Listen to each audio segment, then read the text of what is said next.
In a few months, the world has rapidly changed. And we have an opportunity to use this moment to reimagine the world we live in forever. Powering transformation through bold thinking, big ideas, and brave action. This is Project Reset.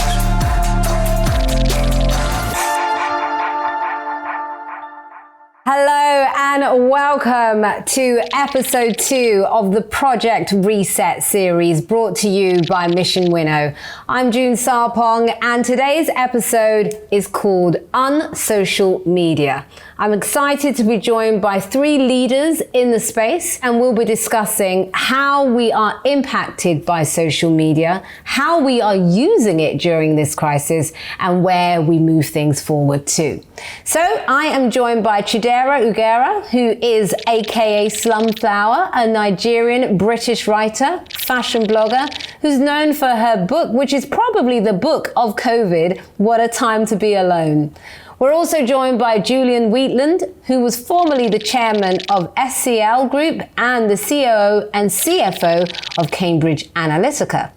And last but by no means least, we have Bruce Daisley, a best-selling author and technology leader from the UK. He was formerly EMEA Vice President for Twitter, having previously run YouTube UK at Google. He also worked at EMAP Bauer and Capital Radio.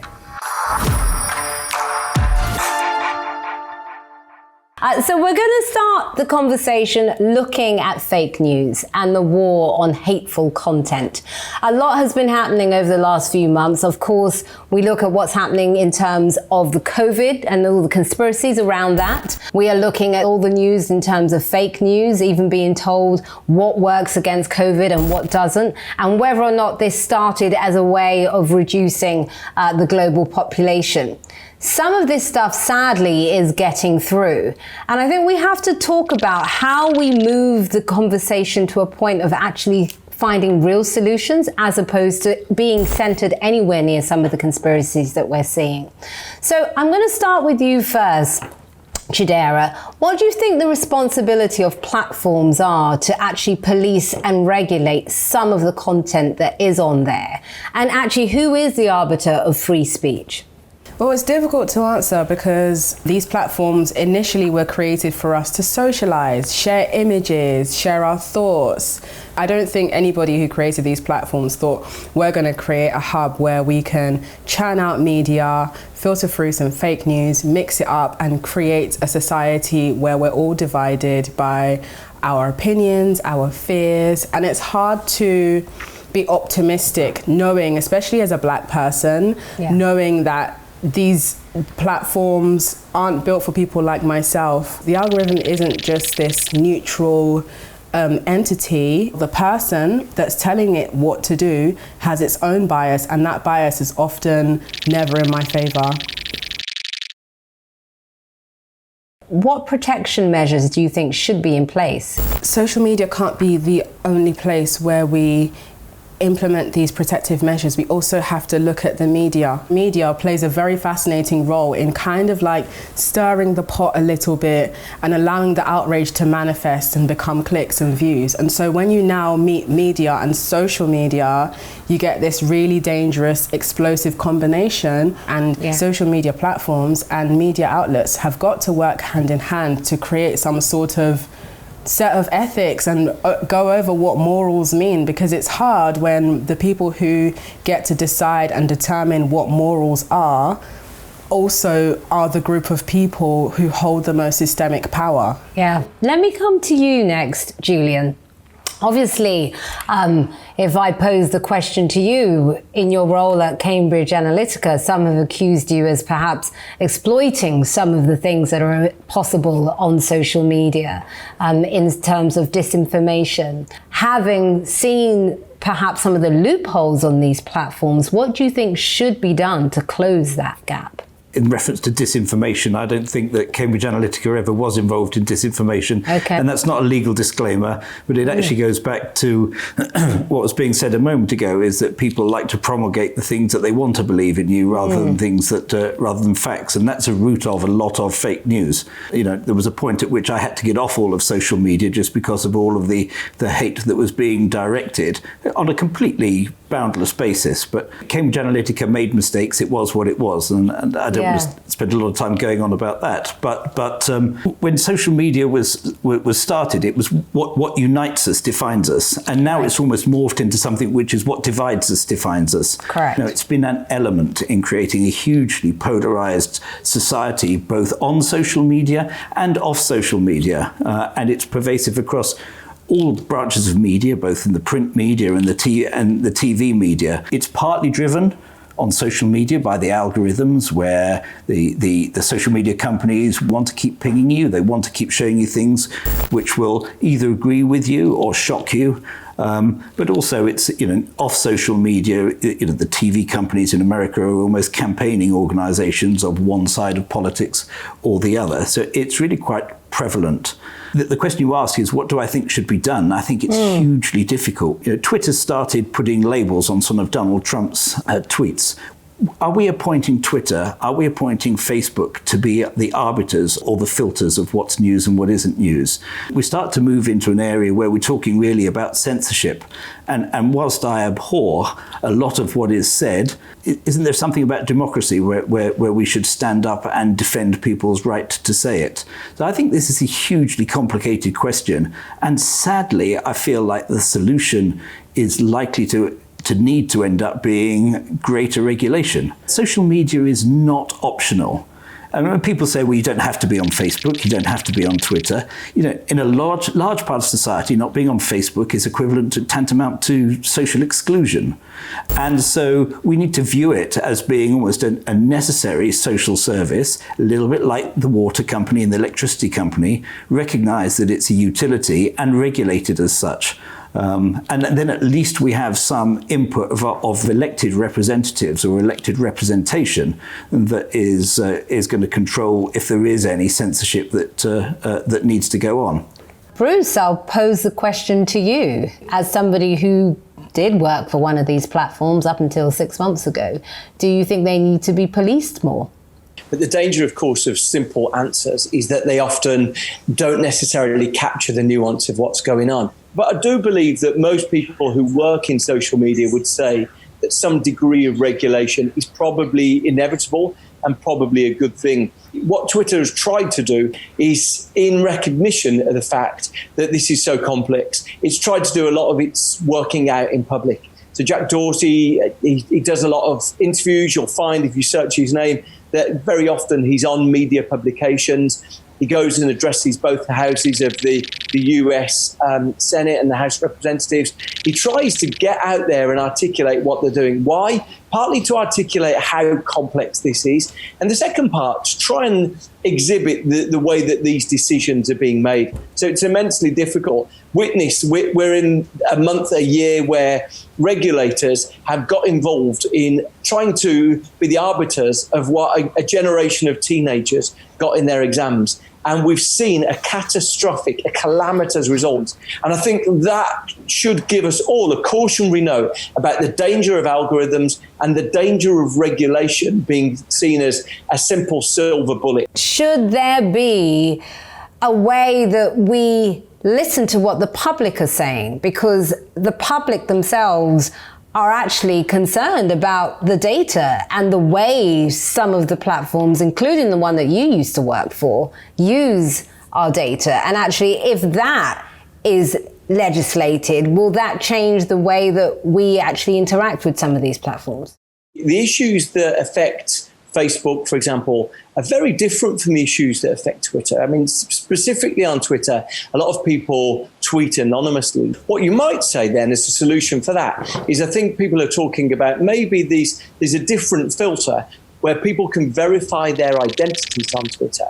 And maybe those people, that even though they're tweeting anonymously, they might be allowed to be more viewed, more visible to other people. Now, the issues you're raising about Facebook yes, very evidently, the problems there are about data, about how much they're sharing, about how much the app knows about you. So I think it's just a good reminder, really, that I don't think necessarily there's going to be a one-size-fits-all. We know that because of COVID, the data suggests that actually half of the people that are on social media are using it more, particularly during this time. So doesn't this make us even more vulnerable to some of the issues around privacy and, again, some of the way that our data is used? For me, I would really welcome the platforms being far more accountable in terms of telling people how many agents they have checking the safety of various things. How many people does Facebook have in the UK? How many people does Twitter have in Germany, in France? And I think if politicians knew where the regulation was taking place, where the moderation was taking place, it would enable them to take better decisions and make better decisions. To give you an illustration, quite often, if you've got an issue with a Premiership footballer, finding that they're being exposed to racist language in one country, well, often the complexity, the nuance of the language that's being expressed would be pretty opaque to someone in Central Europe judging that, and it wouldn't necessarily look like something you needed to take action on. And I think that local context is really important. But until these platforms report how many people they've got in each country, it's very difficult for politicians to say, okay, that seems about the right number. So, Julian, we know that when the tech community and coders decided that they were going to take on the banks and perhaps take out the middleman, blockchain was invented. Is there a tech solution for this too? What could that be, in your opinion?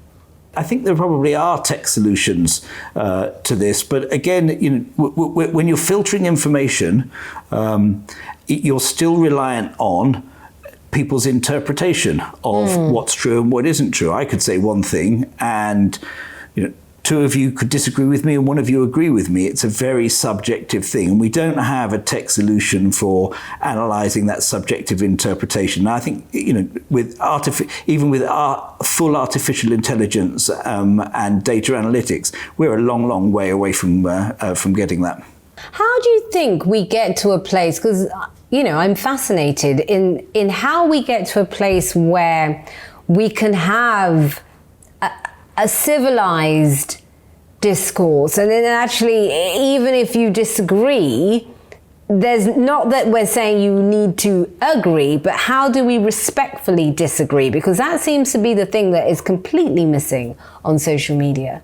If I was to take the obscure parallel of French radio, I mean, French radio have promoted and protected French music by insisting that there's a certain amount of content on there, quite a high proportion of content, which is in the French language. Now, I do wonder that within the algorithms of the social media companies, where they continually feed you things which support what you already believe, an obligation to be exposed to a certain quantity of contrary views wouldn't be really healthy for expanding the mind and increasing discourse.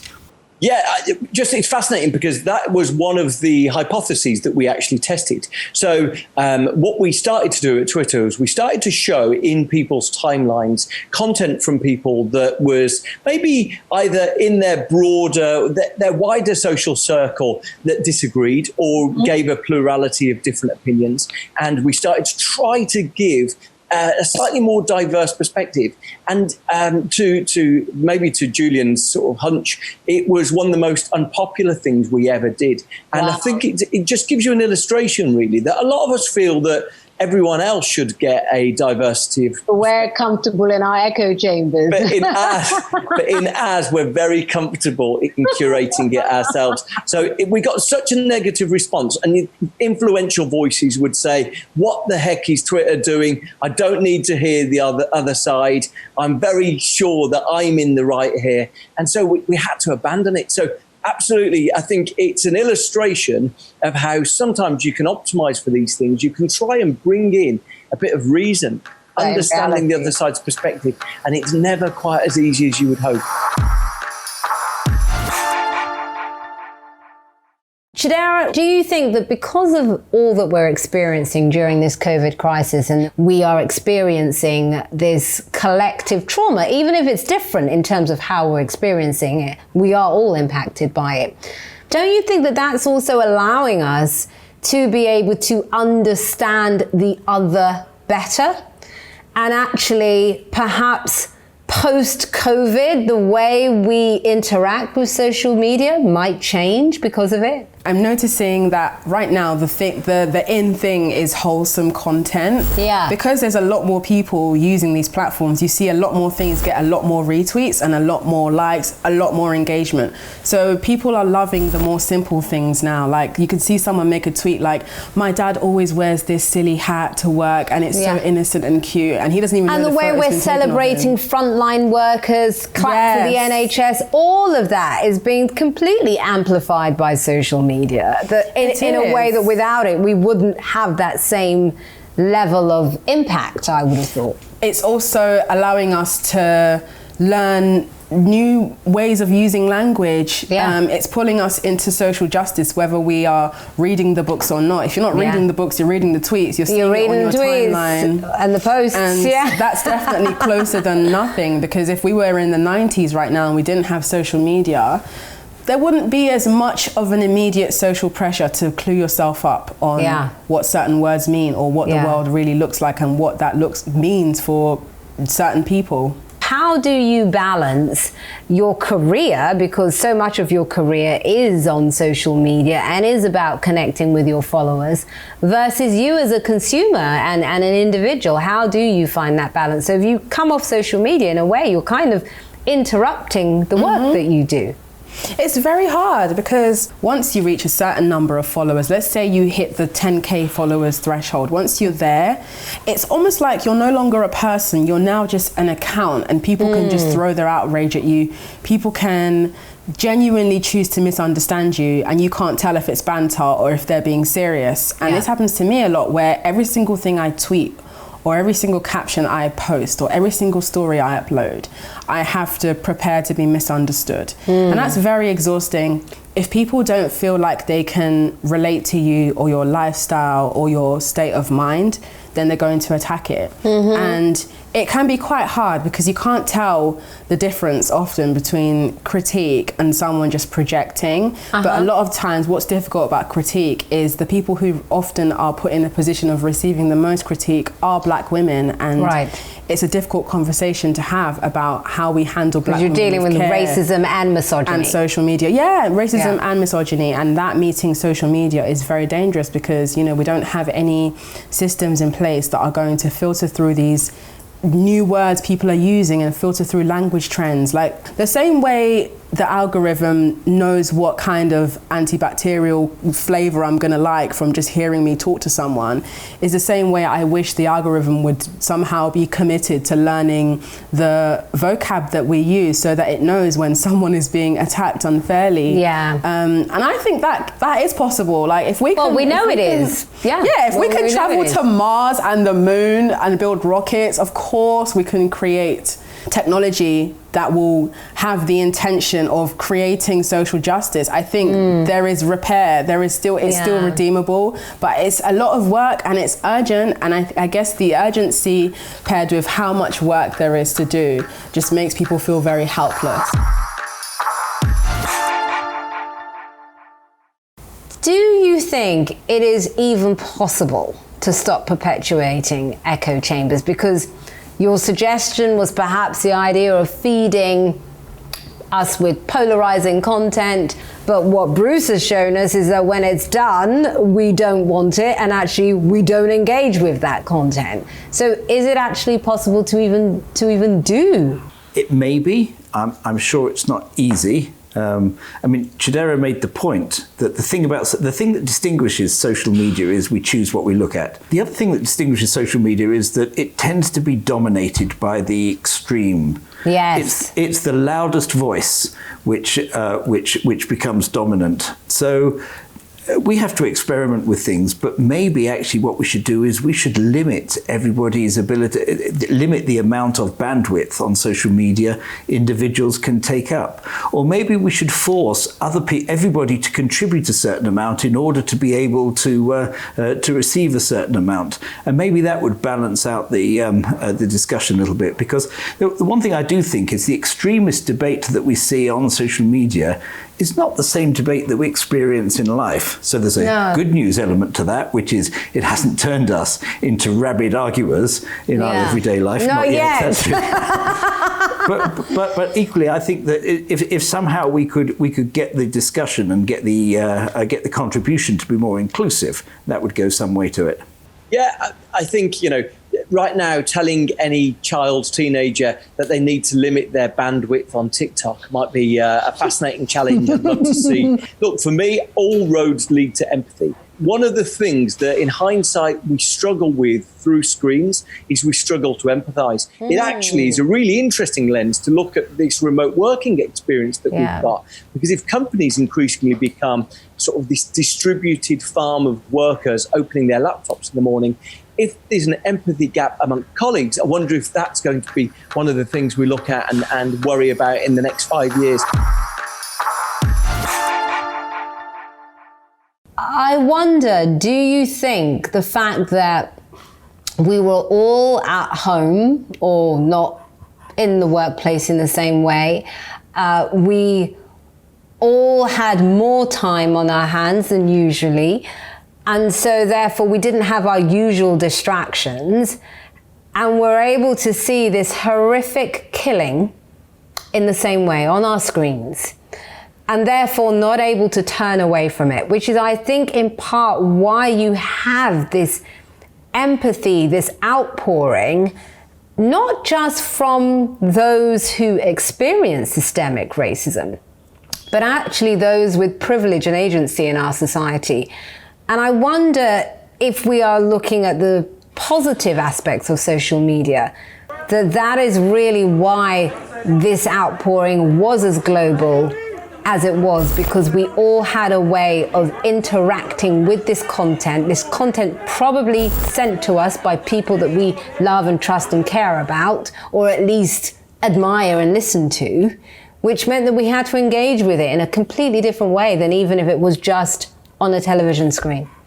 Well, I think yes, and so it would be my answer. I think one of the wonderful benefits of social media is that the agenda is no longer determined by an Oxbridge educated person who's picking what's on the news agenda. And so what we've seen as a consequence is that we've actually been able to shine a spotlight on people and hand them a microphone. To my mind, it's absolutely wondrous that we're able to see that, the murder of Breonna Taylor, the young woman in Kentucky, has been kept in the news not because of any broadcasters, not because of any newspapers, but because the crowd, the people, the are demanding justice. Absolutely. And every day they're bringing it back up. And whether you look, it's 2 years now of Greta Thunberg's school strikes. And it's almost certain that had we seen that played out through a traditional media, it might have just about got onto the final item of news items around the world,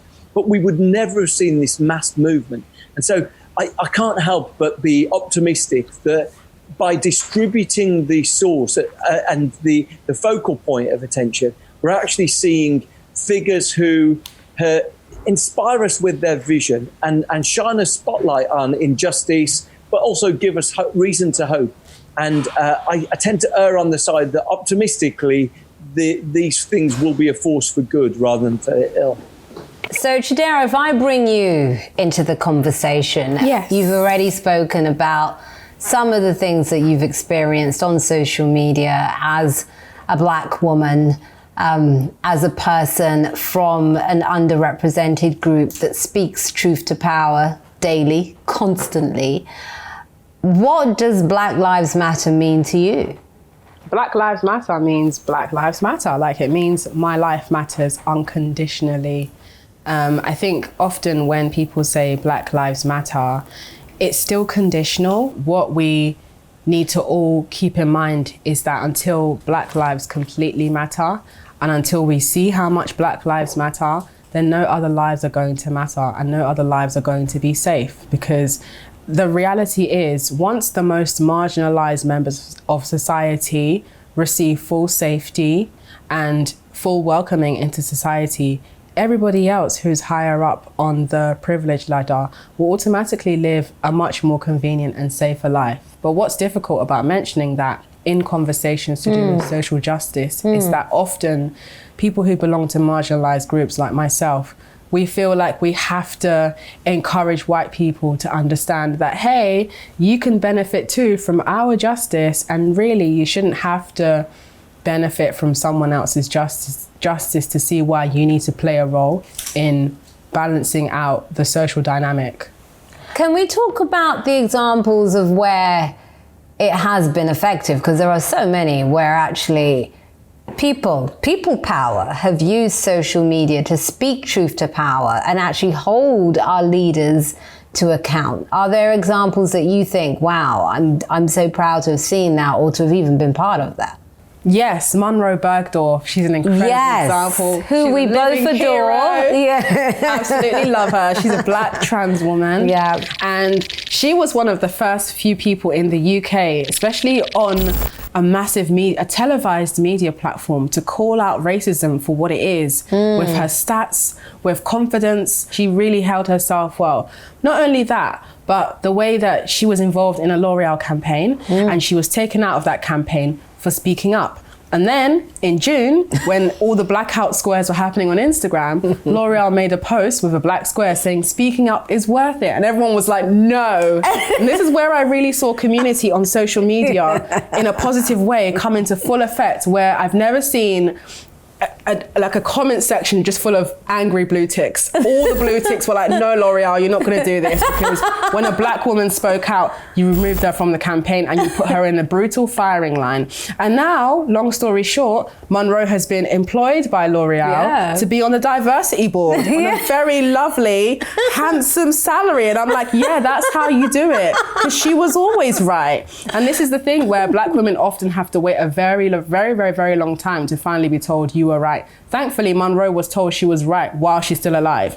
But most Black women, you only celebrate them after they've gone, or after you finally realize, oh, she was right. But that's after she's gone through all the media blackfire, people cancelling. So I think that there is still room for people to choose to listen and choose to put their money where their mouth is. And it's a difficult one, because like with L'Oreal doing the right thing and not just, paying Monroe off with a compensation fee, but actually being like, no, not only are we going to pay you, we're going to have you tell us what to do and help us lead the change. And that more of that can be done. I would love to see that.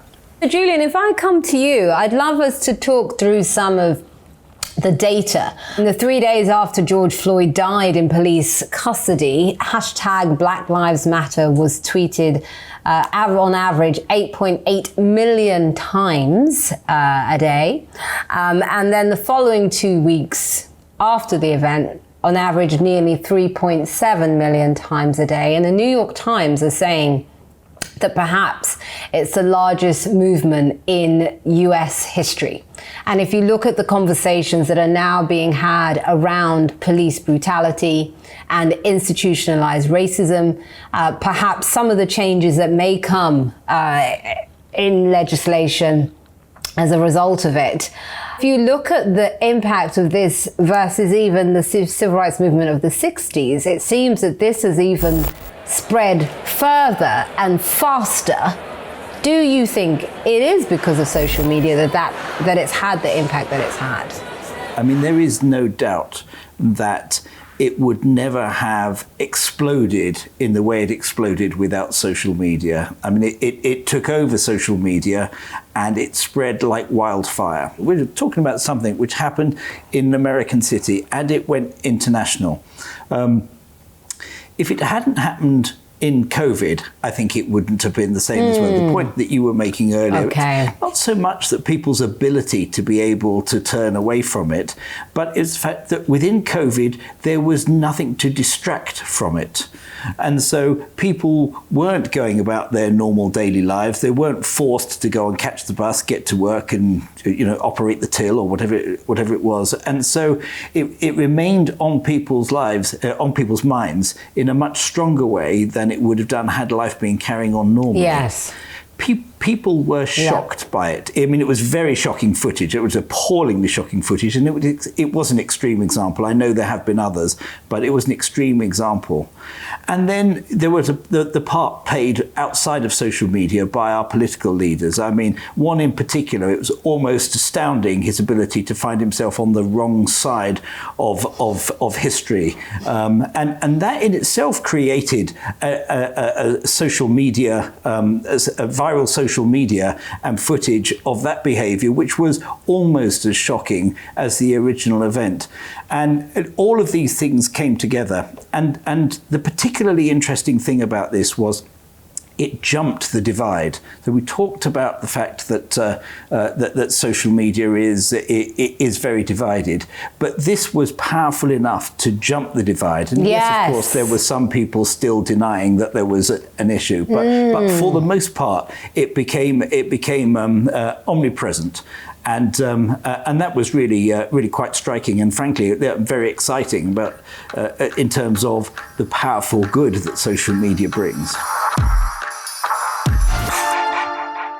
I'd like to talk more about, in terms of what you know now, how could that same technology be used for other purposes, for perhaps around bringing people together and actually moving some of these social justice movements What onwards? a great question. So to bring together everything that we just spoke about, and far be it from me, a privileged, entitled white person to be able to speak and try and understand, we won't hold it against you. But it seems to me that a large part, the bulk of the issues around racism are about lack of understanding. And there is huge potential to be able to use the type of technology and techniques that Cambridge Analytica used to educate, frankly, both sides, to see the world through other people's eyes and to understand what it's like to be a black person walking into a pub that's full of white people.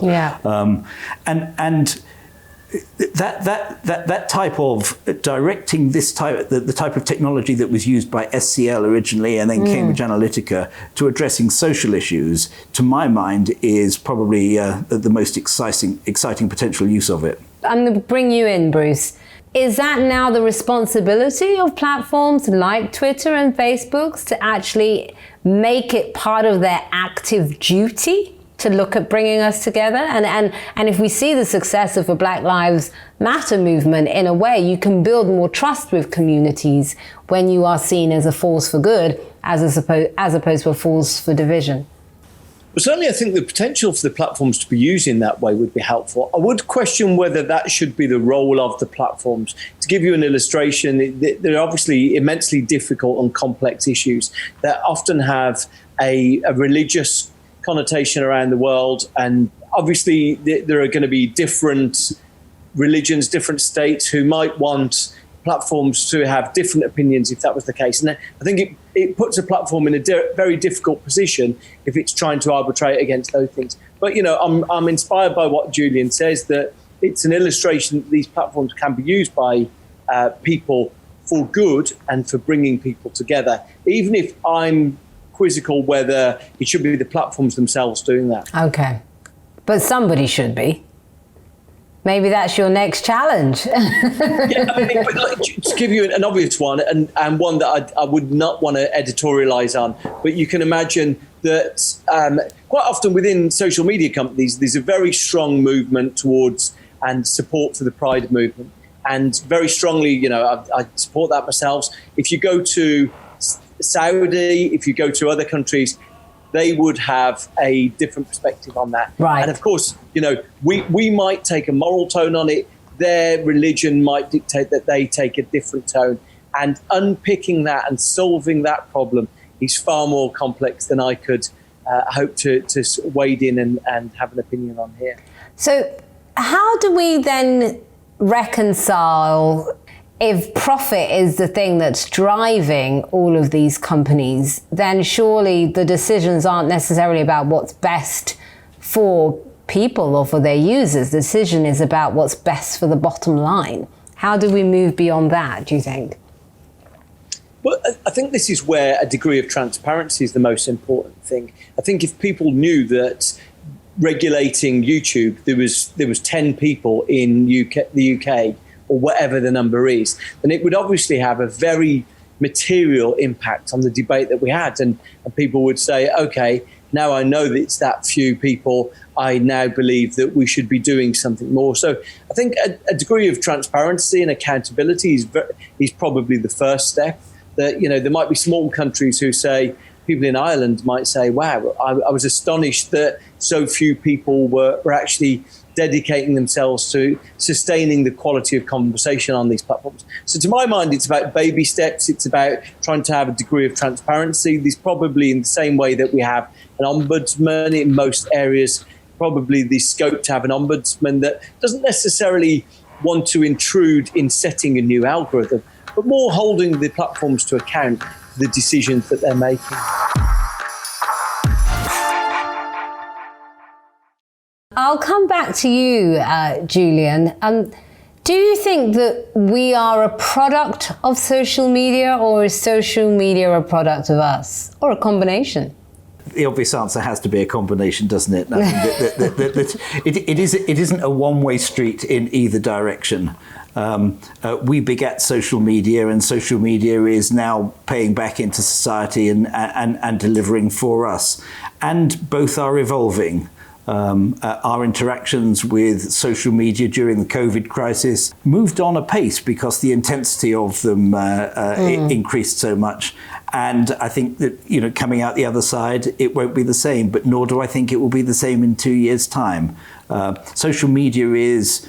I actually would start to stop making the distinction between social media and normal life. It's intertwined in our lives now, and it's part and parcel of it. Bruce, are we a product of social media, or is social media a product of us, or combination? And what would you like to see it evolve into? What should our new normal be in terms of how we interact with social media? When we find ourselves looking into society and seeing the bits that we don't like, I think that's not necessarily a creation of social media. It's the fact that for the first time we're able to see transparently what people were saying when we weren't in the room before. So I think more than anything, social media starts off as a mirror, but I do strongly believe that there is scope for us to enhance the quality of conversation. And that's on all of us. The notion that we can necessarily set rules or regulate that people will behave in a better way, it's probably a degree too optimistic. But there was some great work done in gaming communities. Now, in gaming communities, often to stereotype, you'd find a young male of a certain age, and forgive the stereotype. But what you'd find as a result of that one of the most common derogatory terms was they used the word gay.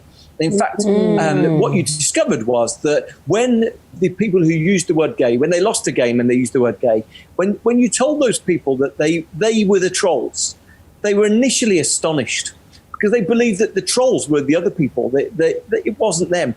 And it's just a good reminder that the way that we view things subjectively isn't always the objective truth. And so what was discovered with gaming communities is when those people were cautioned and told that they were behaving in a bad way, the number of people who actually reoffended was astonishingly low. People, when they're just given a little nudge and told they are the problem, are horrified. They didn't believe that they were the problem. And I think, it's little nudges like this that illustrate to us how we can maybe move the conversation towards a better line. I definitely know that Jack Dorsey, the founder of Twitter, talks about not wanting people to have permanent bans, but almost to try and use a platform like Twitter to educate people that they maybe were the problem at times. Wow. Chidera, so we will end with your wisdom and insights. I actually think that we're becoming a product of social media. I'm noticing it in the trends that are popping up in terms of the way that African American verbal expression is something that a lot of TikTok people are using, and they're white people, and it's so weird to see how we pick up a lot of our personality and our opinions and what we think we should look like based on social media.